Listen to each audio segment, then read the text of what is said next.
All right, so in this video, we're going to talk about the current voltage or IV relationship for inductors. It looks pretty similar to the capacitor equation in that we have a derivative involved.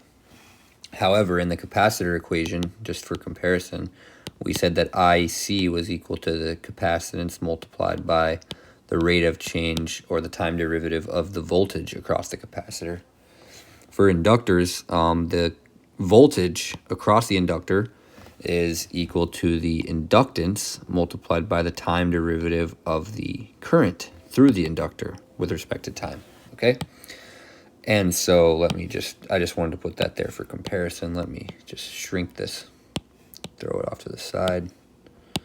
All right, so what this means is if I have an inductor and I have some current flowing through it, then I'll call that my IL, and I have some voltage across my inductor, VL. I can determine the voltage across this inductor if I know the rate of change of the current through the inductor, okay? And so let's recall that in DC, right, my current, so this would be my I, and this would be T. In DC, my current doesn't change. Nothing changes over time in DC. Everything is constant. And so let's say that this was, I don't know, 1 milliamp. Then I would draw my circuit that I drew earlier. I'll have my current source, my inductor, and I'll draw ground connections here. So I know this is 0 volts. This is some voltage Vx. I'm interested in learning what that voltage is, VL, the voltage across my inductor.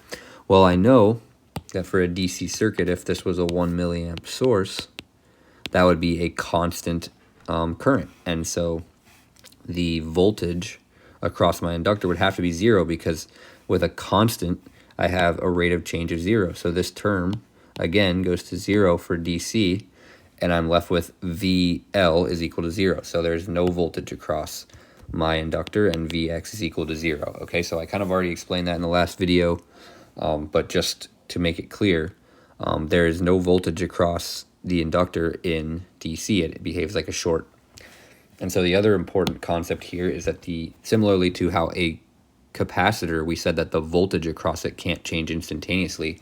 A byproduct of this expression that we talk about for the inductor is that the current through the inductor cannot change instantaneously, okay? And it's for the exact same reason, right? Again, if we wanted to change the current through the inductor instantaneously, that would mean that the delta in current would have to be divided by a delta in time, or a difference in time of 0. And if that were the case, then our voltage would have to be infinite. And since that cannot happen practically, then the current through an inductor cannot change instantaneously. Okay, it has to take some finite amount of time, because otherwise it would result in an infinite amount of voltage in order to create that instantaneous step in current. Okay, so we're going to go ahead and stop this video here. Just wanted to overview the inductor IV relationship. And in the next video, I'm going to talk about series and parallel equivalence for inductors.